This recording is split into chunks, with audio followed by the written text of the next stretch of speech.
नमस्कार शेतकरी बांधवांनो, आज आपल्या या व्हिडिओमध्ये मी आपला कृषी मित्र निलेश थोरात आपलं सर्वांचं सहर्ष स्वागत करतो। मित्रांनो, तुम्ही पाठीमागे बघता किंवा हे तुम्ही बघत असाल, याच्यातच शेवंती लागवड झालेली आहे। तर या शेवंती लागवड करत असताना महत्त्वाचं बुरशीनाशक सुद्धा जाणं गरजेचं आहे। त्यातल्या त्यात हाय टेम्परेचर असते, हीट जास्त प्रमाणामध्ये असते, उष्णता आहे, मर रोग जास्त प्रमाणात होण्याचे चान्सेस जास्त प्रमाणामध्ये असतात। तर काय करणं गरजेचं आहे, तर निश्चितच हा व्हिडिओ तुम्ही संपूर्णपणे शेवटपर्यंत पहा आणि समजून घ्या। अजूनपर्यंत आपल्या चॅनलला फॉलो नसेल केलं तर करून ठेवा, व्हिडिओ लाईक करा, शेअर करा आणि आपल्या शेतकरी बांधवांना पाठवा। मित्रांनो, शेवंती लागवड केली, शेवंती लागवड करत असताना भरपूर प्रकारच्या मार्केटमध्ये जाती उपलब्ध आहेत। त्यातल्या त्यात व्हाईट असेल, येलो आहे, ऑरेंज आहे, जांभळा कलरचं सुद्धा आहे। म्हणजे भरपूर शेवंत चालणारे आहेत मार्केटमध्ये। पण त्यातल्या त्यात बऱ्याचशा ठिकाणी भाग्यश्री असेल, मेघना ऑरेंज आहे, ऐश्वर्या येलो आहे, ह्या व्हरायट्या चालल्या जातात। तर आपण लागवड केल्यानंतर जे ड्रिंचिंग महत्त्वाचं आहे, जे चांगल्या पद्धतीने काम करेल, मर रोगावरती नियंत्रण करेल, तर निश्चितच या ठिकाणी निर्मल सीडचं बायोसंजीवनी हा जो प्रॉडक्ट आहे, या ठिकाणी आपण बघू शकता।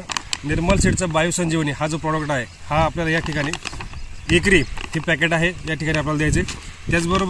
त्याचबरोबर कॉम्बिनेशनला असणारा मायक्रोरायझा, आता हा रायझामिका नावाने आहे आणि हा बायोसंजीवनी, हे दोघांचं कॉम्बिनेशन आहे। या ठिकाणी असणारं मायक्रोरायझा, याच्याबरोबर कॉम्बिनेशनमध्ये आतमध्ये ट्रायकोडर्मा आणि सुडोमोनासचं किट आहे।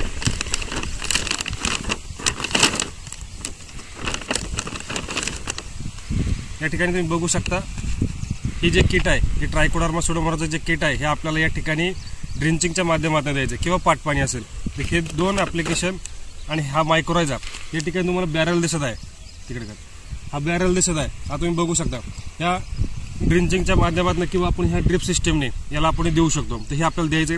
त्याचबरोबर देत असताना या ठिकाणी हा ऑर्गॅनिक कार्बन आहे, म्हणजे जी जमीन आहे, हा बेड आहे, हा जो कॉम्पॅक्ट झाला असेल, आवडला असेल, जमिनीची सुपीकता नसेल, तर या ठिकाणी आदस्का कंपनीचं एनकार या ठिकाणी आपल्याला सोडायचं आहे। तर निश्चितच या बेडच्या भुसभुशीतपणा अपटेक होण्यासाठी, जमिनीमध्ये जिवंतपणा येण्यासाठी या ठिकाणी आपल्याला निश्चितच ऑर्गॅनिक कार्बन जर दिला तर निश्चितच चांगल्या पद्धतीमध्ये आपल्याला त्याचं न्यूट्रिशन अपटेक होणार आहे, जमीन हेल्दी राहणार आहे आणि त्याचा फायदा निश्चितच पिकाला होणार आहे।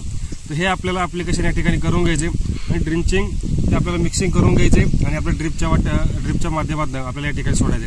तर निश्चितच हे जैविक फॉर्म्युलेशनमधलं जे आळवणी व्यवस्थापन असेल किंवा ड्रिंचिंग आहे, हे आपल्याला करून घ्या। निश्चितच याचा फायदा आपल्याला चांगल्या पद्धतीने होणार आहे। याचा फायदा निश्चित वाढ असेल, काडी तयार होणं, ग्रोथ, फुटवा यासाठी चांगल्या पद्धतीमध्ये होणार आहे। तर निश्चितच ही ड्रिंचिंग असेल किंवा ही आळवणी आहे, ही चांगल्या पद्धतीमध्ये करा। निश्चितच मित्रांनो, ही माहिती तुम्हाला आवडली असेल, निश्चित व्हिडिओला लाईक करा, शेअर करा आणि आपल्या शेतकरी बांधवांना पाठवा। धन्यवाद। तर या ठिकाणी पहिला आपण या ठिकाणी मायक्रोरायझा मिक्सिंग करून घेणार आहोत।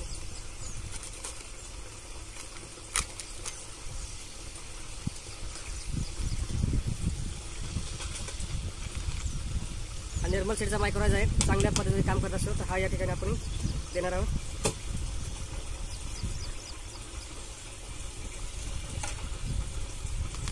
त्याच्यानंतर ना ट्रायकोडर्मा,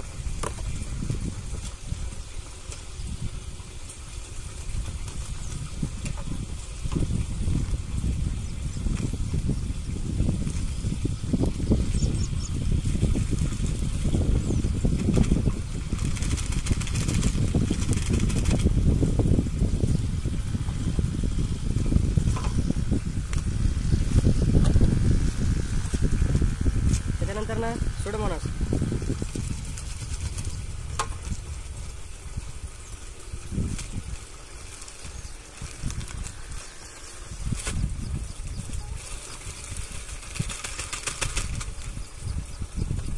आणि निश्चितच या ठिकाणी असणारं जे ऑर्गॅनिक कार्बन आहे ते आपल्याला सोडायचं आहे।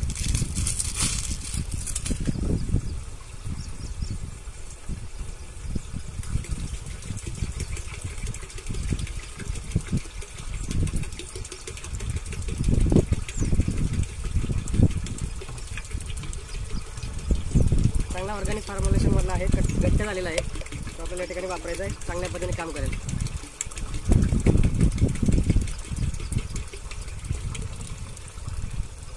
तर हे जे शेड्यूल आहे, हे जे आपण जे आता ड्रेंचिंग बघितलं किंवा आळवणी व्यवस्थापन, हे आपल्या शेवंती पिकाला या ठिकाणी आपल्याला देऊन घ्यायचे आणि चांगल्या पद्धतीमध्ये ग्रोथ, काडी वाढ, त्याचे फुटवा होण्यासाठी आणि मर रोगावरती नियंत्रण करण्यासाठी आपल्याला करायचं। धन्यवाद।